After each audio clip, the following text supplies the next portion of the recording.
Mengapakah rakyat Malaysia menyanyikan lagu ini? Pada bulan Desember 2024, di dalam sebuah dewan kuliah di Universiti Malaya, seorang ahli etnomuzikologi berbangsa Amerika Israel tiba-tiba kelihatan pucat ketika mendengar pembentangan seorang pelajarnya. Apakah yang menyebabkan seorang profesor yang telah mengkaji musik dunia selama lebih 30 tahun begitu terkejut dengan sebuah lagu yang sering dinyanyikan oleh kanak-kanak sekolah rendah di Malaysia? Ini adalah sebuah kisah luar biasa yang berlaku apabila musik merentasi sempadan. Watak utama kisah ini ialah Profesor David Cohen, seorang warga negara Amerika Israel yang kini merupakan seorang profesor pelawat di Universiti Malaya, mengajar subjek etnomuzikologi.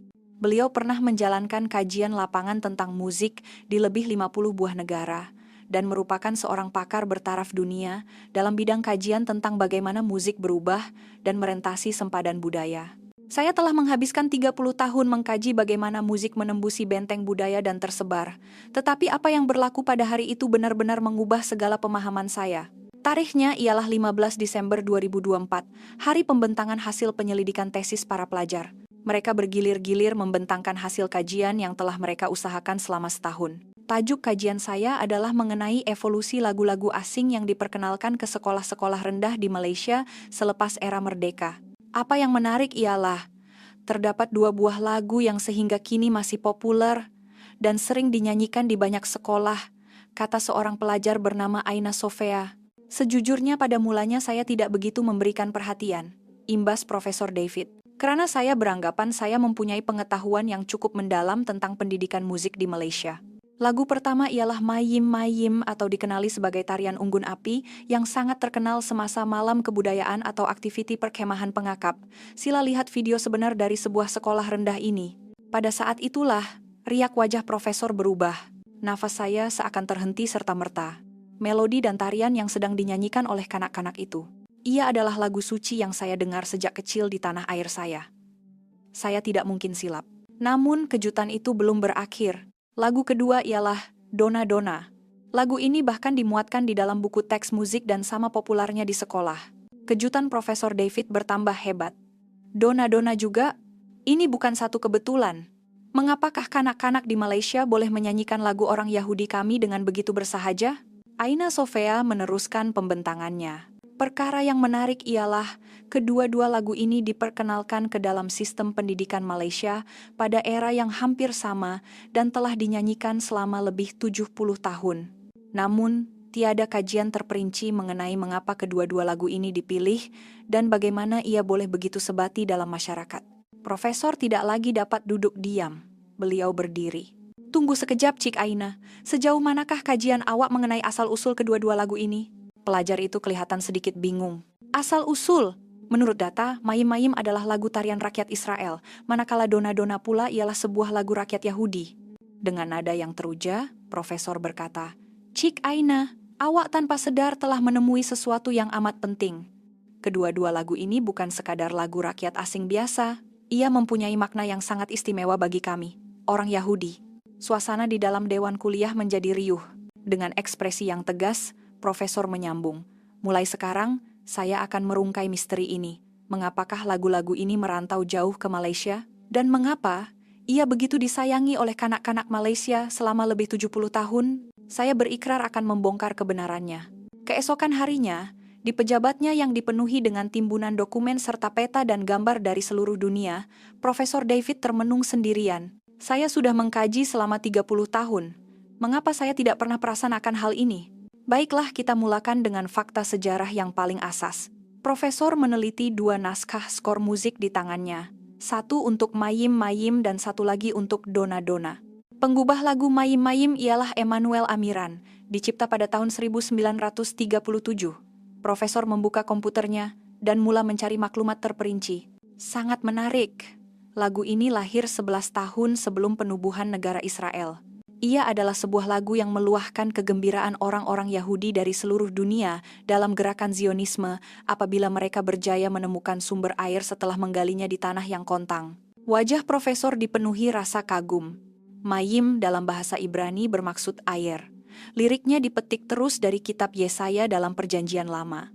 Maka kamu akan menimba air dengan kegirangan dari mata air penyelamatan. Ini bukan sekadar lagu rakyat, tetapi sebuah lagu suci yang mempunyai makna keagamaan. Profesor menemui lebih banyak maklumat. Tarian itu pula direka oleh Els Dublin pada tahun 1944, meniru gerak-geri penduduk kampung yang berkumpul selepas menjumpai telaga air. Ia adalah sejenis tarian hora, yang ditarikan mengelilingi sumber air. Skrin komputernya memaparkan video tarian hora tradisional Israel. Adakah ini bermakna? Tarian yang dilakukan oleh kanak-kanak Malaysia semasa malam unggun api sebenarnya adalah sebuah ritual keagamaan untuk melahirkan rasa syukur kepada Tuhan dan kegembiraan di tanah baru? Profesor menarik nafas dalam-dalam. Di Malaysia, walaupun lagu ini dinyanyikan dalam bahasa Ibrani asal, mungkin sangat sedikit yang memahami maksud keagamaannya karena ia selalu diperkenalkan sebagai aktiviti rekreasi berkumpulan yang menyeronokkan. Karena tubuh. Seterusnya, Profesor mula menyiasat dona-dona. Lagu asalnya dicipta pada tahun 1940, sebuah lagu dalam bahasa Yiddish bertajuk Dana-Dana. Penggubahnya ialah Sholom Secunda, dan penulis liriknya ialah Aaron Zeitlin. Riak wajah profesor menjadi serius. Tahun 1940. Ini adalah zaman penindasan terhadap orang Yahudi semakin memuncak. Lagu ini, pada permukaannya, adalah tentang seekor anak lembu yang akan dihantar ke pusat sembelihan. Tetapi di sebaliknya, ia membawa kiasan yang sangat mendalam. Profesor terus membaca dokumen. Lagu ini membandingkan anak lembu yang dibawa ke pusat sembelihan dengan burung layang-layang yang terbang bebas, melambangkan tragedi sebuah bangsa yang tidak mempunyai pilihan selain akur pada nasibnya. Bahasa Yiddish adalah bahasa yang digunakan oleh orang Yahudi Eropa. Skrin komputernya memaparkan gambar-gambar Eropa pada tahun 1930-an. Ini bermakna ia adalah sebuah lagu yang penuh dengan kesedihan, seolah-olah meramalkan tragedi Holocaust yang bakal menyusul. Profesor mula berpikir tentang bagaimana kedua-dua lagu ini diterima di Malaysia.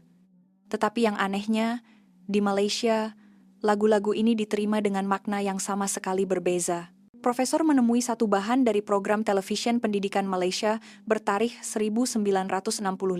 Dalam bahan tersebut, Dona-Dona diperkenalkan sebagai sebuah lagu tentang anak lembu yang kasihan, kadangkala digunakan sebagai bahan dalam pendidikan civic, tetapi langsung tidak menyentuh latar belakangnya yang berkaitan dengan tragedi sebuah bangsa. Profesor berpikir lebih mendalam. Begitu juga dengan Mayim-Mayim. Ia diperkenalkan ke Malaysia selepas merdeka melalui aktiviti Young Men's Christian Association (YMCA) dan dimasukkan ke dalam kurikulum.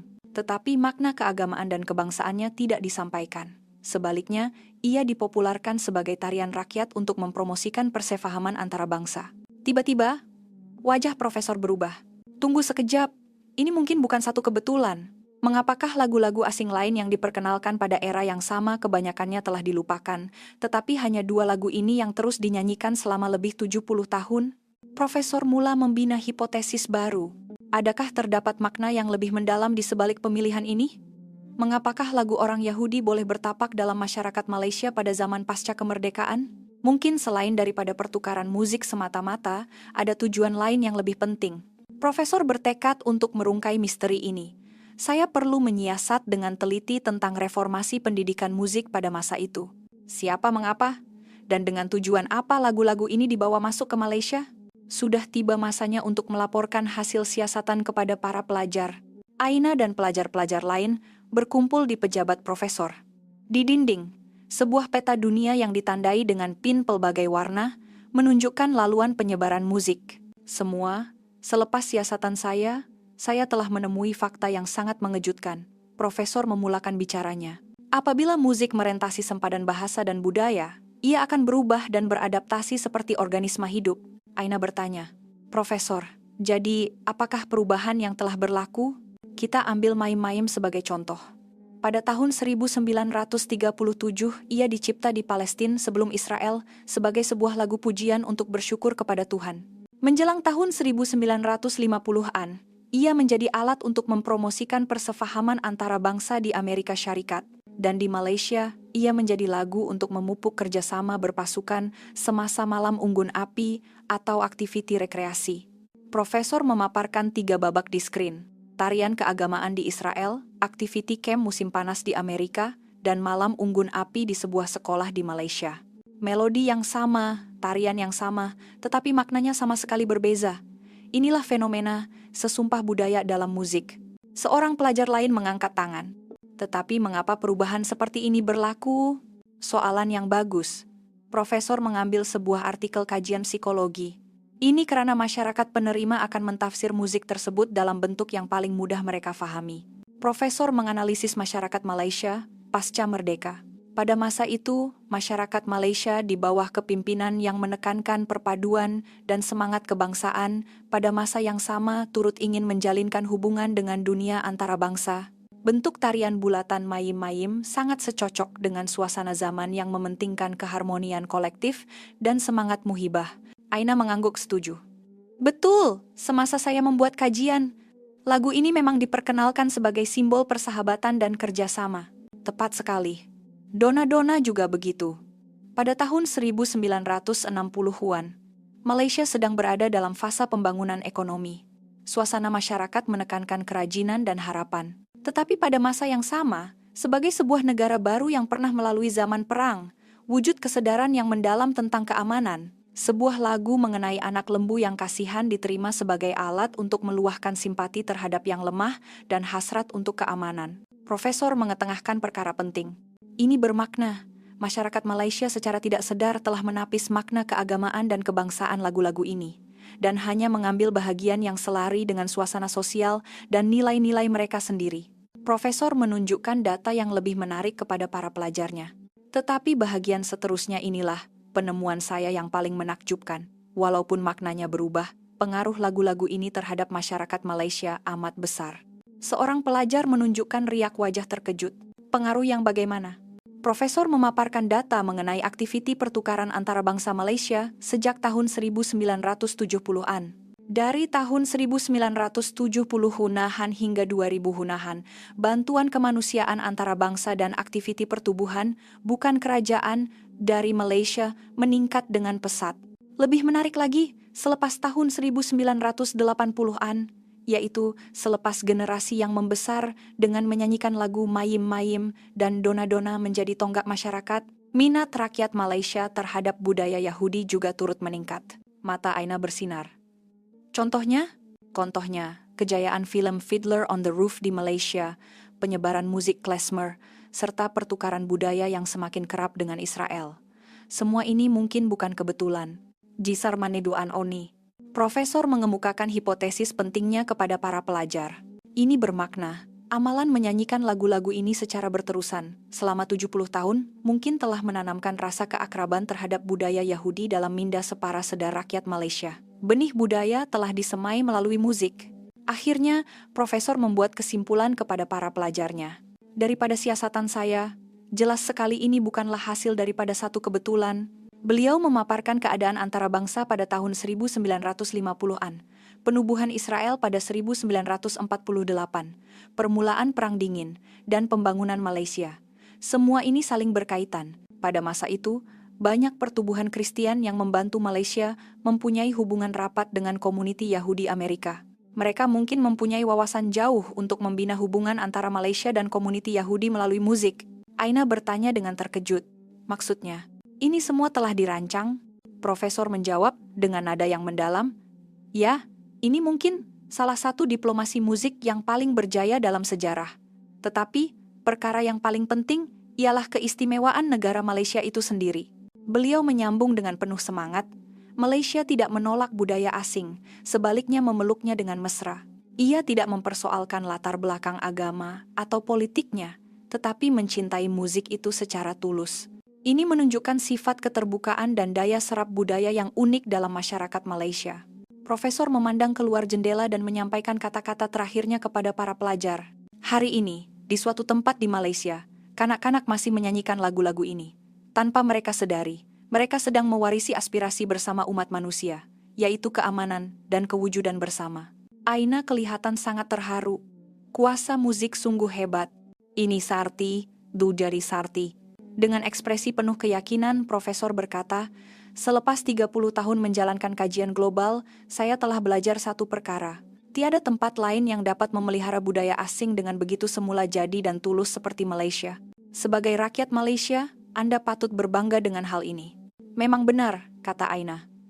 Malaysia mempunyai kekuatan yang melampaui kata-kata dan alasan, yang mampu memeluk emosi dan harapan yang berharga secara diam-diam.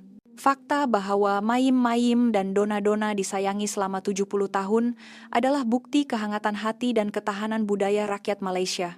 Bagaimana dengan Anda? Pernahkah Anda menyanyikan mayim-mayim atau dona-dona semasa kecil dahulu?